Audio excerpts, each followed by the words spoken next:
Hi guys, इस video के अंदर दो पार्ट्स हैं। ये पहला पार्ट है और इसके अलावा दूसरा पार्ट होगा जिसके अंदर लाइव कोडिंग के एग्जांपल, जो भी बीच में कोड्स दिए हैं, जो भी कॉन्सेप्ट है जिसका कोड से भी एक सैंपल होना चाहिए था, वो इस पार्ट के बाद ऐड किया गया है। ऑल्सो जो ये वाला पार्ट है इसके अंदर मैं क्लासेस नहीं बता पाया हूँ क्योंकि वो काफ़ी लेंथी हो गया था, तो वो अगली वीडियो में ही शूट होगा। तो इस पार्ट में हमारा प्री रिक्विजिट तक होगा और उसके बाद कोड होंगे आगे। ओके। 14 पेज की ना मैंने एक नोट्स वाला टाइप सा बना दिया है, इस पे ही आज पूरा पढ़ेंगे और ये डिस्क्रिप्शन में मिल जाएगा तुम्हें। इनिशियली पहले देखते हैं कि आज के इस वीडियो में क्या क्या तुम्हें मिलेगा और अगली वीडियो हमारी क्या स्टार्ट करेगी। तो इनिशियली हमारा क्या है, पहला सबसे पहले तो ऊप्स पढ़ेंगे कि ऊप्स से पहले आया क्या था, मतलब मार्केट में क्या चल रहा था, ऊप्स तो बाद में आया है। उसके बाद हम देखेंगे कि जो चीज़ चल रही थी जिसे हम पीओपी कहते हैं, प्रोसीजरल ओरिएंटेड प्रोग्रामिंग, इसके बारे में पढ़ेंगे और इसके फ्लॉज क्या थे। इसके फ्लॉज होंगे तभी तो कुछ नया ऊप्स लेके आई है, तो क्या चीज़ लाई थी ऊप्स, क्या था ऊप्स में। फिर उसके बारे में पूरा इन डेप्थ स्टार्ट हो जाएगा कि थोड़ा सा प्री रिक्वेस्ट देखेंगे कि उससे जो अपनी क्लासेस होती हैं उसके अंदर, उससे पहले पहले थोड़ी सी चीज़ें, और फिर आज क्लासेस पढ़ेंगे कि क्लासेस कैसे बनती हैं, क्या होता है, पूरा डेटा स्ट्रक्चर वो कैसे होता है। तो ये हमारा चैप्टर 5 ई बाला ग्रूस ओमेगा कंप्लीट करा देगा आज। और अगली वीडियो में कंस्ट्रक्टर से आगे स्टार्ट करेंगे जो चैप्टर 6 है उसका। तो बेसिकली अपना यहाँ पे सबसे पहले इनिशियली स्टार्ट होता है कि ये प्रोसीजर ओरिएंटेड प्रोग्रामिंग होती क्या चीज़ है। तो प्रोसीजर ओरिएंटेड प्रोग्रामिंग में क्या होता है, हमें कोई जैसे यहाँ पे प्रोग्राम दिया हुआ है, इसके अंदर ना को हम हमारे पास एक सेट ऑफ, मतलब जैसे हमारे पास कोई कोड भी दे देते हैं हम आजकल, तो हम क्या सोचते हैं कि पहले ऐसे करेंगे फिर ऐसे करेंगे, तो सीक्वेंस पे डन होता है। लाइक एक है, फिर अगले पॉइंट पे गए, फिर दूसरा करा, फिर अगले पॉइंट पे गए, फिर तीसरा, ऐसे सीक्वेंस पे काम चलता है। तो ये जो सीक्वेंस सोचते हैं ना, ऊपर से देखते हैं कि प्रोग्राम को पहले एक इस पार्ट में डिवाइड कर देंगे, फिर एक इस पार्ट में डिवाइड कर देंगे, तो प्रोग्राम को डिवाइड कर देते हैं। फिर इन पार्ट्स को फर्दर डिवाइड कर सकते हैं। तो इसे हम क्या कह सकते हैं, एक तरह से टॉप टू डाउन अप्रोच है कि पहले बड़े पार्ट्स में डिवाइड किया, फिर उन पार्ट्स को और पार्ट्स में डिवाइड किया, तो टॉप टू डाउन अप्रोच है। यहाँ पे देख सकते हैं इसमें हमारा इनिशियली काम क्या होता था, एम्फेसिस होता था कि काम होना चाहिए। हम कुछ और मैटर ही नहीं करते थे, हमें जो काम दिया है बस डायरेक्टली वो काम होना चाहिए, पहले पॉइंट ये होता था। तो और दूसरा पॉइंट होता है कि बड़े प्रोग्राम्स को छोटे प्रोग्राम्स में तोड़ा और फिर उन्हें आगे यूज किया, तो फंक्शंस यूज करते थे मेजरली उन चीज को बनाने के लिए। तीसरा होता था जो हमारा डेटा होता था, डेटा इधर से उधर ग्लोबली शेयर करते थे, क्योंकि जैसे एक फंक्शन को डेटा चाहिए, दूसरे को चाहिए, तो हम ग्लोबली एक वेरिएबल बना के उसको यूज कर लेते थे। जिससे क्या होता था, डेटा जो है बड़ा ओपन रहता था। मतलब कोई भी प्रोग्राम है, सोर्स कोड है, कुछ भी है, बस सिंपल हमारा डेटा पड़ा है, उसकी कोई सिक्योरिटी नहीं है। तो मतलब कोई भी फंक्शन और लिखेंगे, अगर नया हम कुछ ऐड कर रहे हैं कोड में, तो वो फंक्शन भी उस डेटा को पढ़ सकता है। तो ये बड़ा इशू होता था। और ये फंक्शन का हमें पता नहीं ना, अब सपोज करो कोई फंक्शन है, कोई डेटा है हमारा, जो तीन चार फंक्शन पे ही ऐसा था कि वही चेंज कर सकता है। गलती से किसी ने अपना कोड ऐड किया, उसने उस फंक्शन से वो मेजर डेटा ही चेंज कर दिया, तो हमारा डेटा ही चला गया पुराना वाला। तो ये बहुत मतलब लॉस होता था कि डेटा ओपनली अवेलेबल होना और डेटा ही अपना जो ट्रांसफॉर्म हो जाता है किसी और फंक्शन के यूज में। ये इसके फ्लॉज ही काउंट होते हैं कि डेटा जो है उसको सिक्योर ही नहीं करा गया, डेटा ओपनली अवेलेबल था। और ये जो हमारी थिंकिंग थी कि यार बस एक ऊपर से नीचे एक प्रोग्राम को तोड़ते रहो और सॉल्व करते रहो, ये वर्क नहीं करेगी। तो ये चीज थी अपनी। ठीक है, आगे देखते हैं कि ऊप्स क्या था। तो ऊप्स जब आया ना, सबसे मेजर पॉइंट उन्होंने ये रखा कि यार डेटा हमारा मेन किंग है, उसको हम क्रिटिकल एलिमेंट मानेंगे और डेटा को फ्रीली मूव होने नहीं देंगे। तो इसमें हमारी जो चीज आती है, सबसे पहले ऊप्स क्या करता है कि डेटा को ग्लोबल नहीं रखता। डेटा को क्या कर देता है, एक फंक्शन, जो फंक्शंस उस डेटा पे ही काम करेंगे उसके साथ एक वो बाइंड कर देता है कि यहाँ पे जैसे ये बाइंड कर दिया तो हमारा डेटा हो जाएगा यहाँ पे, और यहाँ पे हमारा फंक्शन आ जाएगा। और ये जो चीज होती है हमारी क्लास बन जाती है, एक क्लास कह देते हैं इसे, तो पूरा क्लास के लिए काम हो जाएगा। ठीक है। उसके बाद ये जो चीज है ना, बाइंड कर देना डेटा, इस डेटा को एक साथ पैक कर देना, टाई डाउन कर देना, इस चीज को हम बड़े उसमें मतलब वर्ड्स में, हैवी वर्ड में कहते हैं इनकैप्सुलेट कर देना। इनकैप्सुलेशन का मतलब यही होता है। लिखा नहीं जा रहा बट ठीक है, समझ जाओगे। तो ये चीज हो गई। और हमारा उप्स वर्क कैसे करता है, अब जैसे पहले क्या होता था, डेटा बाहर रखा हुआ है और फंक्शन उस पर कॉल कर रहे हैं। तो सपोज यहाँ पे डेटा रखा हुआ है हमारा, एक फंक्शन ये है, एक ये है, एक ये है, तो ये डायरेक्टली कॉल हो जाता है, डेटा कहीं पे भी जा सकता है। यहाँ पे क्या है कि एक ऑब्जेक्ट है, उसका जो डेटा है ऐसे प्राइवेट में रखा हुआ है, कोई और उसे बाहर से टच नहीं कर सकता एक्सेप्ट दिस फंक्शन। और ये फंक्शन आपस में कम्युनिकेट करता है दूसरे फंक्शन पे। तो यहाँ पे थोड़ा सा हम डेटा सेंट्रिक हो गए, क्योंकि आज भी देखा जाए मार्केट में डेटा की ही तो वैल्यू है कि उसे जितना प्राइवेट रख सकते हैं, सेव रख सकते हैं, उतना बेटर रहता है। तो यहाँ पे भी हमारा ऊप्स का मेन काम यही था कि ऑब्जेक्ट ओरिएंटेड करनी चीज़ों को, ऑब्जेक्ट्स में बना देना जो डेटा चाहिए है, और जो फंक्शन उस डेटा को चेंज कर सकते हैं, उस पर काम कर सकते हैं, उन्हें एक साथ बाइंड कर दो, खुले में कुछ नहीं रखना। तो हमारी जो यहाँ पे पहली मतलब डिफ्रेंशिएशन कर देते हैं, पीओपी की नहीं लिखी, बस इसकी उल्टी है। तो हमारा ऊप्स में क्या होता है, डेटा हिडन होता है, हमारे पास फीचर होता है कि डेटा को हाइड कर सकते हैं। और पीओपी जो हमारा प्रोसीजर ओरिएंटेड है, उसके अंदर ऐसा कोई फीचर नहीं था। दूसरा क्या है कि ऊप्स के अंदर हमारा जो प्रोग्राम था ऑब्जेक्ट्स में डिवाइडेड था, वेरएज पीओपी में हमारा जो प्रोग्राम है वो फंक्शंस में डिवाइड कर देते थे हम, कि फंक्शंस बना देंगे, एक सिस्टमैटिक वो चलेगा पूरा वैसे। और हमारा इसमें क्या है, ऊप्स में ऑब्जेक्ट कम्युनिकेट करता है ईच अदर्स में विद द हेल्प ऑफ जो उसके मेंबर फंक्शन है, जैसे यहाँ पे था ना बीच में फंक्शन फंक्शन कम्युनिकेट कर रहे हैं, वो फंक्शंस कम्युनिकेट करते हैं। ऊप्स पीओपी में क्या होता था, फंक्शन डायरेक्टली डेटा से अपने आप जो चाहिए होता था ले लेता था। और ऊप्स में क्या होता है, follows bottom approach. Bottom up कैसे, पहले हम डेटा देखते हैं कि क्या चीज हमें हैंडल करनी है, उसको पहले बाइंड करते हैं, उसके फंक्शंस लिखते हैं, फिर धीरे धीरे कम्युनिकेशन नीचे से ऊपर बनाते रहते हैं, फिर वो एक ऑब्जेक्ट को मतलब सपोज करके फिर एक बड़ी प्रॉब्लम को सॉल्व करते हैं, नीचे से ऊपर आते हैं। तो ऊप्स जो नई चीज थी ये, इसको डेटा सेंट्रिक कह सकते हैं यार, ये काफी ज्यादा डेटा को मतलब हिडन रखता है। डेटा पे एक तरह से इसकी वो रहता है कि डेटा ही मेन चीज है, उसको हम इजीली कम्युनिकेट नहीं होने देंगे ग्लोबली, वो इजीली एक्सीडेंटली चेंज नहीं हो सकता इसके वजह से। तो ये चीज थी। तो ऊप्स नया क्या क्या लेके आया, ऊप्स लेके आया यार हमारा सबसे पहले तो ऑब्जेक्ट्स लेके आया, कि ऑब्जेक्ट्स और क्लासेस। क्लासेस क्या हो जाती है हमारी, यूजर डिफाइंड डेटा टाइप, जैसे कि हमारा इंट होता है, इंट होता है हमारा बिल्ट इन डेटा टाइप का, ठीक है। राइटिंग बहुत बहुत ही प्यारी है।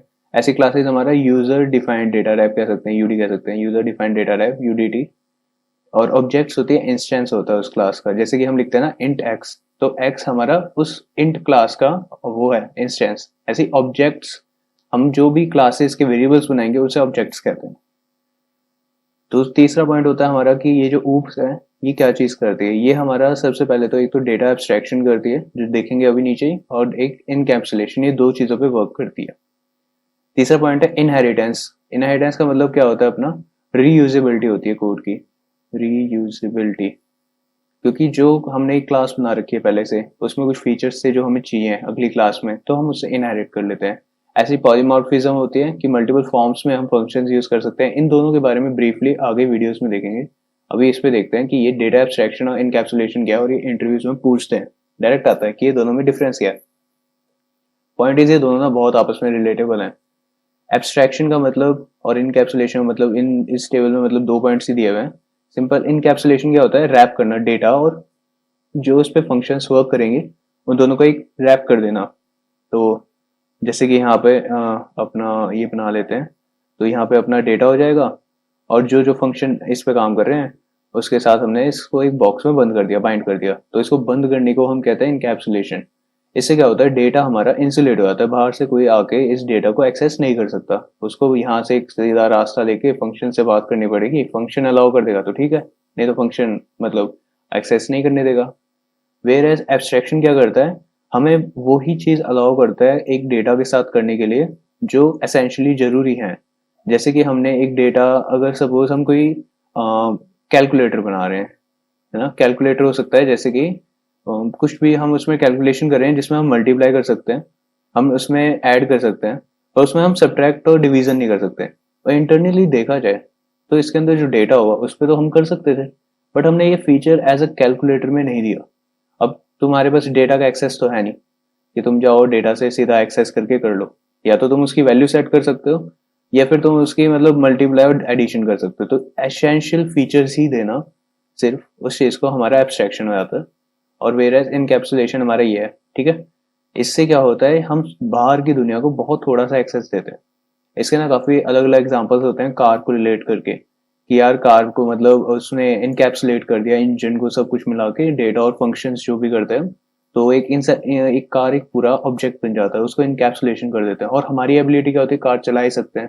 अब कार का एरोप्लेन तो नहीं बन सकता ना, मतलब ऐसे तो ओपनली हमारे पास अथॉरिटी क्या होती है कार को ड्राइव करने की। और भी क्या पता एसेंशियल चीजें हो सकती थी जो हमें दे सकते थे वो, कि यार इंजन में कितना ऑयल जाना चाहिए, या कितना मतलब उसमें कंबर्शन होनी चाहिए, बट वो हमारे पास नहीं है, हम तो बस कार चलती है। तो आई फील वो चीज हमारी एब्स्ट्रैक्शन है कि जो हम कार पे चला सकते हैं, और दूसरा इनकैप्सुलेशन है। ठीक है। तो हाँ, अब जैसे क्लासेस क्या है, हमारा डेटा एब्स्ट्रैक्शन यूज कर दिया, तो इसलिए हम उन्हें कहते हैं एब्स्ट्रैक्ट डेटा टाइप, एडीटी। ये चीज हम पूछ सकते हैं इंटरव्यू में, वैसे बुक में काफी अच्छी लिखी हुई थी, बस ये एक लाइन तो ये था। अब यहाँ पे देखते हैं बेनिफिट्स क्या होते हैं ऊप्स के। तो ये पैराग्राफ पूरा बुक से उठाया हुआ है, वैसे रीड कर सकते हो पॉज करके वीडियो, बट अगर वैसे एक बार गो थ्रू कर लेते हैं जल्दी से। इनहेरिटेंस दे सकते हैं, जिससे जो हमारा कोड है काफी रिडंडेंट हो जाता है, पुराने कोड को रीयूज कर लेते हैं। हम प्रोग्राम्स बना सकते हैं जो आपस में कम्युनिकेट कर सकते हैं, रेदर देन मतलब हमारे पास पहले से ऑब्जेक्ट्स पड़े हुए हैं, हमने पहले कहीं ना कहीं ऑब्जेक्ट्स बना रखे हैं, क्लासेस बना रखे हैं जिसमें हमने पहले कोड लिखा हुआ है। तो जब हम बहुत बड़ा प्रोजेक्ट बनाते हैं ना, किसी एक कंपोनेंट में हमने यूज कर रखा है उस चीज को, तो आगे ही सिमिलरली उसको हम एज ए रीयूज कर सकते हैं, ना कि फिर से एक पूरा एक फंक्शन लिखना। तो उसमें हमारा टाइम बचता है। तो ये देखने में बड़ा लगता है कि यार ऊप्स के लिए हमें पहले ऑब्जेक्ट्स बनाना पड़ेगा, पहले डेटा को ऐसे हाइड करना पड़ेगा, बट इससे आगे के लिए लाइफ इजी हो जाती है। जब हम पूरा ऊपर लेवल पे आते हैं ना, एक जहाँ पे ऑब्जेक्ट्स कम्युनिकेशन बिल्ड करना होता है कि यार इससे ये डेटा लेना है, उससे ही लेना है, तो उस जगह इजी हो जाता है। नहीं तो फंक्शंस में पूरा लेवल पे मतलब इधर ये फंक्शन लिखना होता है, वो टफ रहता है हमेशा। ऐसे करके यार इसके सारे बेनिफिट्स हैं, तुम रीड कर सकते हो आराम से, कोई भी दिक्कत है पूछ लेना ग्रुप पे है वैसे। तो ये है, क्योंकि एक एक पॉइंट में टाइम निकल जाएगा, ऐसा मेन ही है। सब चीज़ इसमें आराम से लिखे हुए हैं। एक बार रिवाइज कर लेते हैं क्या था हमारा प्रोसीजरल ओरिएंटेड प्रोग्रामिंग में। क्या था, टॉप टू डाउन अप्रोच होती थी, प्रोग्राम को ऊपर से देखते थे यार क्या क्या काम करना है। और वहाँ पे हमारा मेन इशू क्या था, जो डेटा है फ्रीली मूव कर सकता है। और दूसरा क्या था कि ये एक रियल वर्ल्ड मॉडल की तरह बिहेव नहीं करता, हमें सबको कुछ ना कुछ मतलब अलग डेटा सोचना पड़ता है, फिर उसमें फंक्शंस हर एक के लिए बनाने पड़ते हैं, हर चीज को एक फंक्शन में कन्वर्ट करना पड़ता है लॉजिकली वैसे। वेयर एज ऊप्स ने क्या करा, उन्होंने डेटा को सबसे क्रिटिकल माना, और वो क्या करते हैं, फंक्शंस नहीं, वो कहते हैं कि ऑब्जेक्ट्स बनाते हैं, और ऑब्जेक्ट्स की कम्युनिकेशन से देख लेंगे। सपोज कि कोई ह्यूमन के साथ हमारा मतलब कोई ऐसा प्रॉब्लम होता है इसमें ह्यूमन को ऐसा लिया जाता है एज अ क्लास, तो ह्यूमन को क्लास बना सकते हैं, उसका डेटा बना सकते हैं, उसके दो हाथ हैं, दो पैर हैं, एक सिर है। तो ऐसे करके ना एक क्लास बन जाती है, तो एक रियल वर्ल्ड प्रॉब्लम से काफी सिमुलेट कर सकते हैं इसको ऊप्स में, वहां नहीं कर सकते। और यहाँ पे हमारे पास डेटा हाइडिंग की बहुत मतलब एबिलिटी है, तो बाहर से डेटा हमारा छुप जाता है, इंसुलेट हो जाते हैं इनकैप्सुलेशन की वजह से। तो फ्री मूवमेंट नहीं होता डेटा का। तो ऊप्स का हमारा मतलब मेन मतलब एक तरह से कैसे हमारा बना, डेटा हाइडिंग करना, डेटा को कंबाइन कर देना उन फंक्शंस के साथ जिनसे वो वर्क कर सकता है, बस उसके अलावा कोई और नहीं छू सकता। और ये दोनों हमारे इसके थ्रू होते हैं, इनकैप्सुलेशन और एब्स्ट्रैक्शन। ठीक है।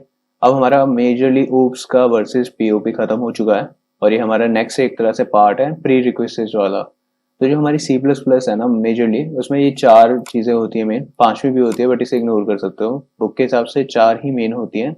ये चार चीजें क्या होती है, हमारा डेटा मेमोरी में कैसे स्टोर होता है। तो इसके लिए दो चीज होती हैं, जब भी हम किसी वेरिएबल को डिक्लेयर करते हैं, कुछ भी डिक्लेयर करते हैं उसमें, उसकी दो चीजें मेन होती हैं। वो ये होती है कि एक तो लाइफ टाइम कितनी है उसकी, दूसरा कि वो जो उसकी विजिबिलिटी कहाँ का, वो दिखता कहाँ का है, यूज कहाँ का कर सकते हैं। कई बार होता है ना यार, कोई फंक्शन के अंदर वेरिएबल बना दिया पर वो मेन में नहीं हम गेट कर सकते ना, एक्सेस नहीं कर सकते, कि एक तो उसकी लाइफ टाइम भी फंक्शन के अंदर तक ही रहती है, दूसरा विजिबिलिटी वो तभी खत्म हो जाती है लाइफ टाइम की वजह से। तो हमारे जो पहले आता है, सबसे पहले आता है ऑटोमेटिक। हमारा जनरली यही मतलब डायरेक्ट रहता है ऑटोमेटिक हमारा, और इसका कीवर्ड हम ऑटो कर सकते हैं, जनरली ये डायरेक्ट चलता है, उसके बिना भी मतलब डिफॉल्ट लेके चलता है इसको ऑटोमेटिक को। ये कहाँ पे होता है, जहाँ पे जिस ब्लॉक में डिफाइन करें, ब्लॉक किसे कहते हैं, जब हम ये कर्ली ब्रेसेस बनाते हैं, इसके अंदर जो भी हम डिक्लेयर करते हैं ना, ये एक ब्लॉक होता है पूरा।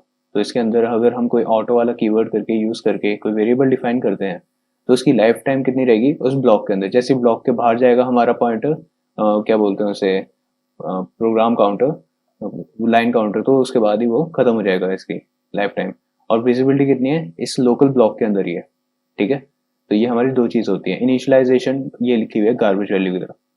दूसरा हमारा होता है एक्सटर्नल, इसे ग्लोबल, मतलब एक तरह से ग्लोबल और एक्सटर्नल में थोड़ा डिफरेंस होता है, थोड़ा गूगल करके देख लेना। ग्लोबल एक सोर्स कोड में जो भी हमने बाहर एक मतलब बिल्कुल ओपनली हमने कोई डेटा को कर दिया है, उसको हम ग्लोबल कहते हैं। एक्सटर्नल काम आता है कि दो सोर्स कोड के बीच में अगर हमें उस सेम डेटा को यूज करना है तो एक्सटर्नल यूज करते हैं, एक बार उसे अच्छे से देख लेना नेट पे। तो हाँ, एक्सटर्नल ग्लोबल कहीं हद तक इनका यहाँ पे वर्क क्या रहता है, लाइफ टाइम क्या, पूरे प्रोग्राम तक, जितनी देर भी विजिबिलिटी हमारी मतलब जितनी देर भी हमने कोड रन किया हमारे, जब तक वो पूरा सोर्स कोड उस फाइल का चलेगा तब तक वो वेरिएबल डिक्लेयर्ड रहेगा, इन मेमोरी रहेगा, मतलब एक्सेस कर सकते हो उसे, डिलीट नहीं करेगा, उसकी मेमोरी फ्री नहीं करेगा वो तब तक। दूसरा ग्लोबल है, मतलब जहां पे भी डिक्लेयर करोगे वहां तक वो चलेगा, ठीक है। और इनिशियली हमेशा ये 0 से ही होता है। दूसरा होता है हमारा स्टैटिक। स्टैटिक एक मतलब स्टैटिक डेटा उसमें होता है हमारा सेगमेंट, तो उसके अंदर ये डिक्लेयर होता है।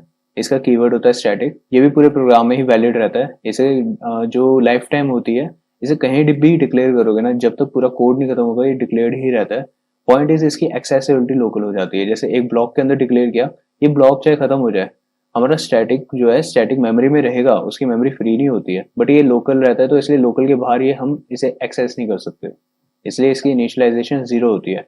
और यही चीज़ है, इसलिए यही टॉपिक हम कर रहे हैं, क्योंकि स्टैटिक हमारे डेटा मेंबर्स और आगे क्लासेस में आता है, तो स्टैटिक का आइडिया लग गया। Third is register. ये हमारे जो सीपीयू रजिस्टर्स होते हैं उसके अंदर हमारे डिक्लेयर होते हैं। ये हमारे बिल्कुल ऑटो की तरह मुझे लगते हैं कि सिमिलर है। ऑटो हमारी मेमोरी में डिक्लेयर होती है, तो ये हमारे रजिस्टर्स में डिक्लेयर हो जाते हैं, तो ये थोड़ा फास्ट कर देते हैं फंक्शन को। बाकी इनकी काम और जो वर्किंग है वो पूरी ऑटो की तरह सेम रहती है। म्यूटेबल तुम देखना है देख लो, बट इट्स लाइक इग्नोर कर सकते हो। जो हमें सेकंड चीज पढ़नी है वो है रेफरेंस वेरिएबल। रेफरेंस वेरिएबल का यार काम कहाँ आता है?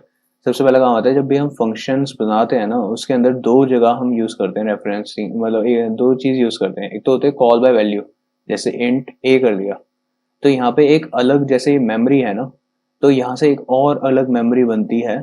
उस मेमोरी का यूज होता है उस फंक्शन में, और वो जब फंक्शन मतलब खत्म हो जाता है, ये मेमोरी डिलीट हो जाती है, तो अभी हमारे पास चेंजेस नहीं आ पाते इधर। तो इसलिए हम दूसरा कौन सा यूज करते हैं? Call by reference, short form लिख देते हैं बस।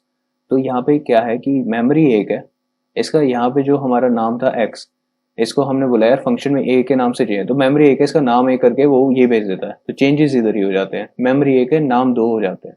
तो एक बंदे को चाहे 10 नाम से बोला, और बंदा काम तो वही करेगा, बंदे का एटीट्यूड है वो सब तो वही रहेगा, तो मेमोरी तो वही है। नाम उसका अलग हो जाता है, ए से रख लो, एक्स से रख लो, कोई इशू नहीं है।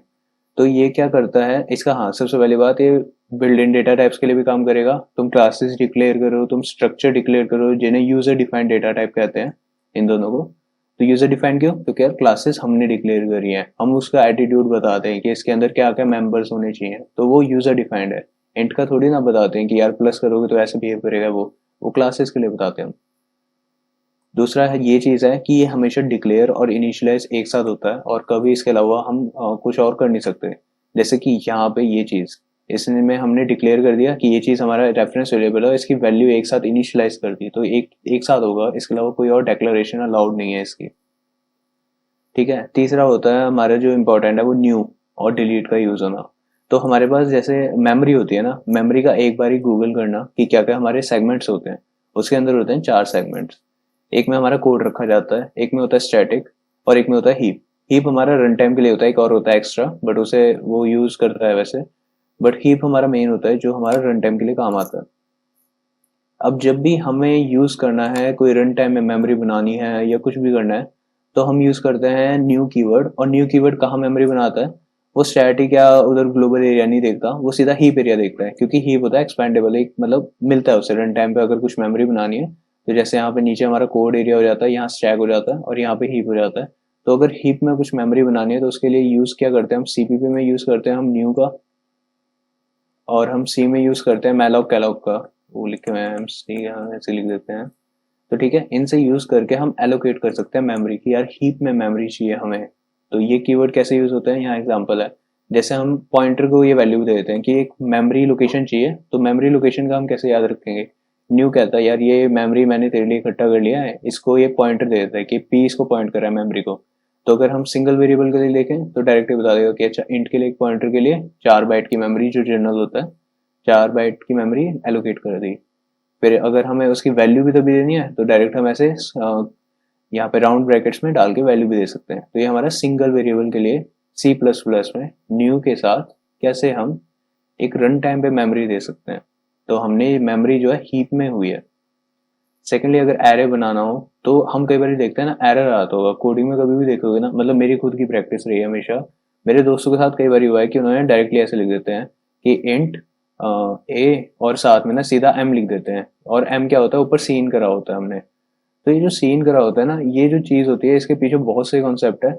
ये हमेशा एम नहीं देता। ये जो ए का जो साइज होगा ना, ये एम से ज्यादा भी हो सकता है, एम से कम भी हो सकता है। लकीली एम हो जाता है कभी कभी, तो वो वर्क कर जाएगा, पर कई बार कोड में एरर आ जाएगा इसकी वजह से, और आया हुआ है। इसलिए हम ये वाला ये यूज करते हैं नीचे वाला। ये तो डायरेक्ट हमने अगर फिक्स साइज देना हो 10 का तो दे दिया स्क्वायर ब्रैकेट्स में, बट अगर हमने सीन करवाया है और साइज को पहले और अब दिया है ना, तो यार यही हमेशा डायनेमिकली यूज करना ही बेस्ट है, क्योंकि वो उतना ही साइज एलोकेट करेगा। यहाँ रिस्क रहता है कि कभी ज्यादा कर दिया कम तो गार्बेज वैल्यू वाले की एक्स्ट्रा या पंगा पड़ जाएगा, मोस्टली ज्यादा ही करता है वो। ठीक है, और हाँ, ये हमेशा याद रखना है, ये तो भाई बेस्ट चीज, अगर इंटरव्यू में कोई कोड कर रहे हो और तुमने ये चीज यूज कर दी ना, बहुत अच्छा दिखता है उसे। डिलीट करना, तुमने ऊपर न्यू तुमने वो बना दिया, अब तुम्हारा कोड खत्म होने वाला है, तो अगर सिंगल वेरिएबल है तो उस पॉइंटर को आगे डिलीट रख दो, तो वो फ्री कर देते हैं, जो मेमोरी उस पॉइंटर को एलोकेट की थी फ्री हो जाएगी। अगर जैसे कई बार बड़े कोड्स होते हैं ना, हीप बढ़ता जा रहा है, तुम डिलीट नहीं कर रहे हो, तो वो सेगमेंटेशन फॉल्ट दे देगा कि मेमोरी ही नहीं बची है। इसलिए डिलीट अगर हमें सिंगल वेरिएबल के लिए करना है तो डिलीट पॉइंटर, अगर हमें किसी एरे के लिए करना है तो यहाँ पे ऐसे एरे का मतलब वो स्क्वायर ब्रैकेट्स लगा के और पॉइंटर, तो ऑटोमेटिकली जितना भी बड़ा एरे होगा, जितने को भी वो साइज दे रहा है पॉइंटर, वो सब डिलीट हो जाएगा। ओके, सो यहाँ पे आते हैं फंक्शंस, देखते हैं कि हमें ये फंक्शन हमारा एक और पार्ट है पूरा अलग ही। तो इसके अंदर हमें देखना है कि ये कैसे हमें मतलब प्री रिक्विजिट में क्या है, फंक्शंस कहाँ यूज होते थे। फंक्शन यूज होते थे हमारे पीओपी में। थोड़ा नोट्स वोट्स बना लेना यार तुम भी, ये मिल जाएगा पूरा, बट अपने हिसाब से फंक्शंस वगैरह पूरा एक बार रिवाइज कर लेना, क्योंकि इसमें बहुत ऊपर से निकालूंगा, फंक्शन जनरली आते होते हैं। पीओपी में कैसे याद होते हैं, पीओपी में हमारे पास पूरा प्रॉब्लम है, उसे पार्ट्स में डिवाइड किया, वो पार्ट्स कैसे सॉल्व होते हैं, पार्ट्स होते हैं फंक्शंस के थ्रू सॉल्व होते हैं।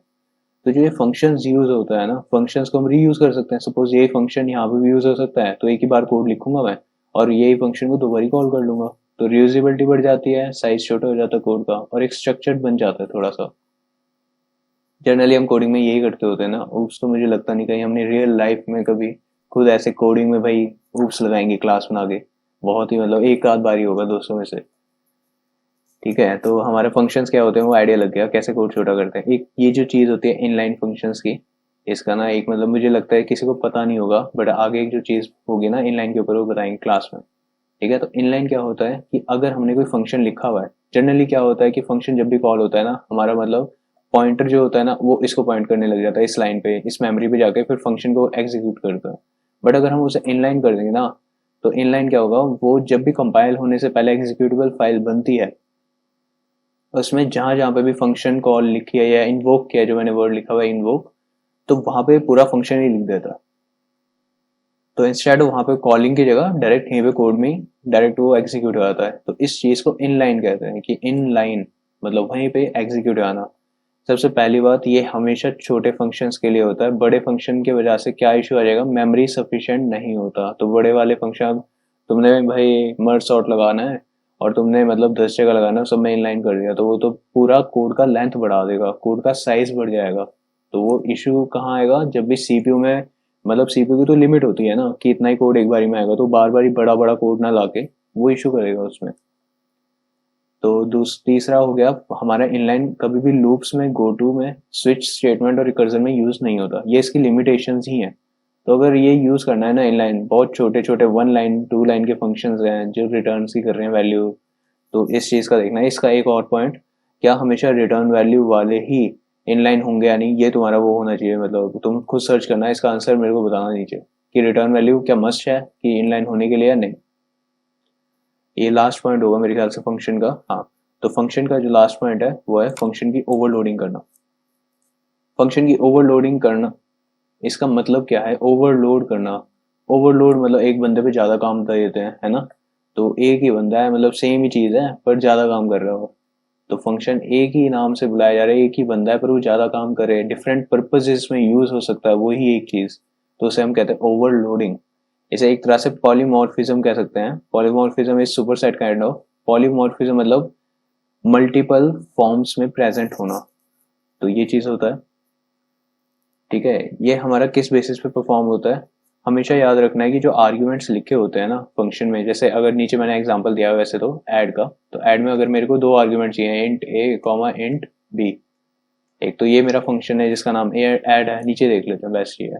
ठीक है, तो ये वाला एक फंक्शन है, एक मेरा ये वाला फंक्शन है, इसमें आर्ग्यूमेंट नंबर्स कितने हैं, तो पहला जो पॉइंट होता है वो नंबर्स पे देखता है कि अगर आर्ग्यूमेंट के नंबर क्या है, फिर डिसाइड करेगा कौन से वाले फंक्शन पे जाना है। और अगर आर्ग्यूमेंट नंबर नहीं डिसाइड हो रहा है तो आर्ग्यूमेंट का टाइप देखेगा। तो अगर जैसे यहाँ पे इंट ए है और स्ट्रिंग ए और बी है, मतलब वो चीजें नंबर तो सेम है पर यहाँ पे टाइप अलग है, तो वो देख लेगा अपना डेटा टाइप कौन सा भेज रहे हैं, उस हिसाब से वो चला जाएगा। इस चीज को जो हम कहते हैं ना, ये हमेशा अपनी वो होती है कंपाइल टाइम। ओवरलोडिंग का मतलब ही हमेशा होता है कंपाइल टाइम पे ही पता लग जाता है उसे कि अच्छा कंपाइल टाइम रन होने से पहले कि ये कौन से फंक्शन में जाएगा, डेटा टाइप देख के। ठीक है, तो ये जो चीज़ है ये मेजर है। और ये चीज़ ध्यान रखनी है, ओवरलोडिंग हो या पॉलीमॉर्फिज्म हो, रिटर्न टाइप ऑफ फंक्शन पे कभी नहीं मैटर करता। रिटर्न टाइप का कुछ भी हो सकता है, मल्टीपल हो, सेम हो, इन सब का इंट है, इन सब का अलग अलग भी होगा ना, फ्लोट हो इसका, अगर मान लेते हैं कुछ भी हम कर रहे हो पंगे, तो फर्क नहीं पड़ेगा। वो देखेगा नहीं रिटर्न टाइप क्या है, वो देखेगा कि आर्ग्यूमेंट्स क्या है उसके, इनसाइड क्या भेज रहे हैं। तो वही हो गया ना, मतलब किसी बंदे को काम दे रहे हो तो काम की डिटेल देख के तो करेगा कि क्या करना है उस पर, तो ये चीज़ होती है। इसके ऊपर भी एक पार्ट बनता है कि ये कैसे वर्क करता है, कि मतलब सपोजिंगली तुम्हें कोई डाटा दे दिया गया है, कोई फंक्शन कॉल हो रही है, और अगर एग्जैक्टली exactly मैच नहीं कर रहा है कोई भी फंक्शन से, तो डायरेक्टली एरर जनरेट।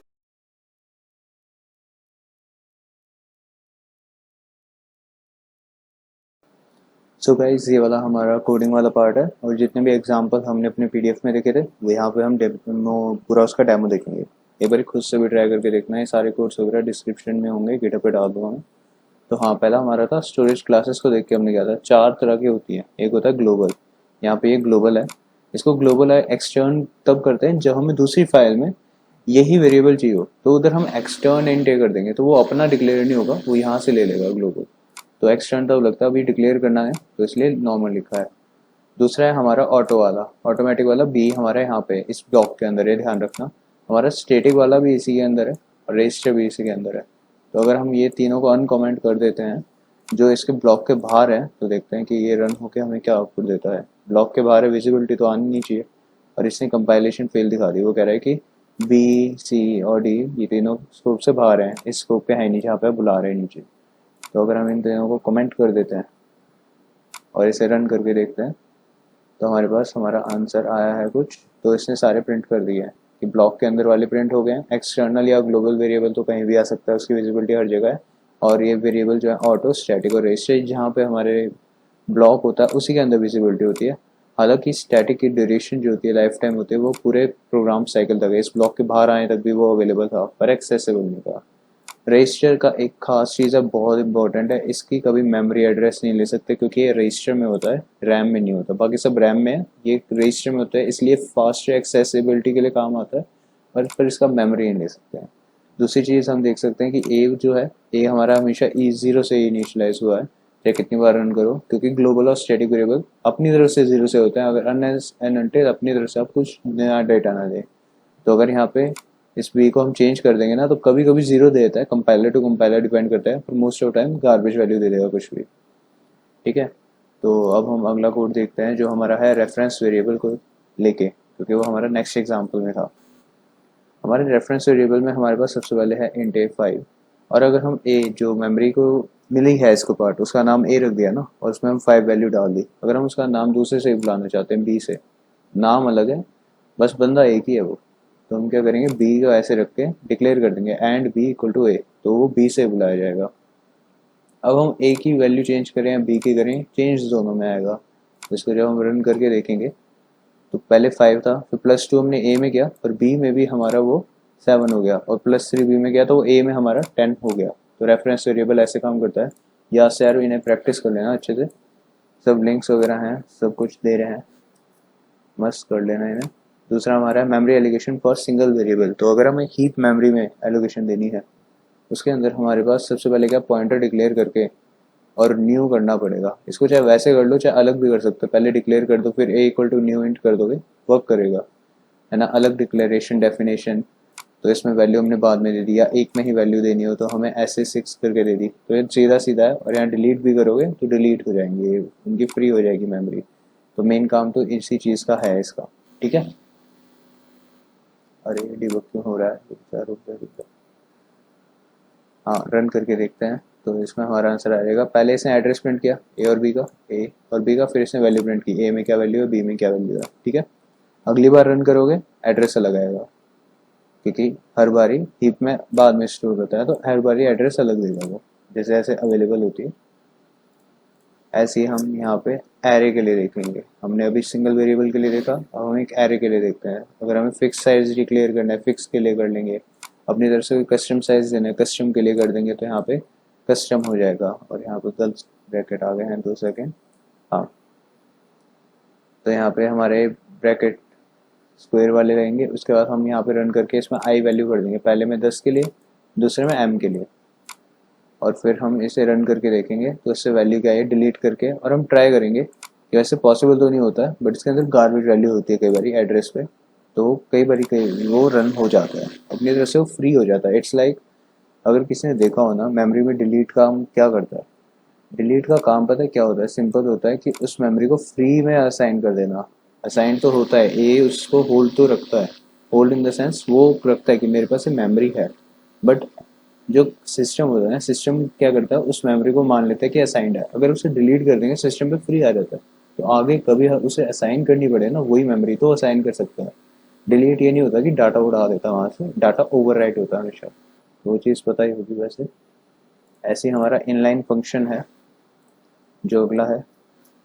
इनलाइन में क्या होगा, ये वाला जो इनलाइन जहाँ पे भी हम कॉल करेंगे ऐड फंक्शन, यहाँ पे 2 जगह कॉल किया है, यहाँ पे पूरा का पूरा ये स्टेटमेंट ही अपनी तरफ कंपाइलेशन से पहले जब एग्जीक्यूटेबल फाइल बनेगी तभी बन जाएगा।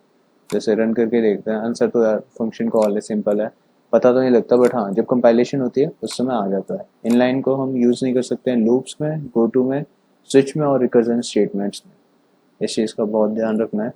इनलाइन मेमोरी इनएफिशिएंट होता है, मतलब ओवरहेड बढ़ा देता है, एग्जीक्यूशन टाइम वगैरह बहुत बढ़ जाता है। ये हमारा लास्ट है फंक्शन ओवरलोडिंग के लिए। इसके अंदर हमारे पास सबसे पहले तो मैंने ये वाली लाइब्रेरी इंक्लूड की है, ये सारी लाइब्रेरीज का कंपाइलेशन उठा के ले आता है वो लोड करने के लिए, तो ये बहुत यूज़फुल रहती है क्योंकि मैं स्ट्रिंग यूज़ करना है। वैसे सी स्ट्रिंग यूज़ कर सकते हैं, बट ये मैं यूज़ करता हूँ जनरली। एक ही फंक्शन है जिसका नाम ऐड है, यहाँ पे 2 आर्ग्यूमेंट ले रहा है, यहाँ पे 3 आर्ग्यूमेंट ले रहा है, जैसे पीडीएफ में एग्जांपल था वैसे ही। और यहाँ पे स्ट्रिंग ले रहा है, स्ट्रिंग में मैं रिटर्न ना थोड़ा चेंज करके कर रहा हूँ ताकि ऐसा ना लगे कि ये वाला वर्क कर गया तो ये वाला अलग है। और मेन में पहले ऐड ऐसे ऐसे कॉल किया, इसे रन करके देखते हैं आउटपुट क्या आता है। तो 11, 18 और यहाँ पे स्ट्रिंग वाला अलग चला है। तो फंक्शन ओवरलोडिंग काम किस पे करता है, एक तो नंबर ऑफ आर्ग्यूमेंट्स या तो अलग हो या उनका डेटा टाइप अलग हो, उस बेसिस पे काम करता है। तो ये हमारा पूरा पार्ट 1 खत्म हो गया। पार्ट 2 से स्टार्ट करेंगे हम, जो भी हमारा क्लासेस का होगा, क्लासेस के सारे एग्जाम्पल और ऐसे उसके कोड्स मिल जाएंगे सारे, तो होपफुली वो भी जल्दी बनाते हैं वीडियो। ठीक है guys, thank you so much for time.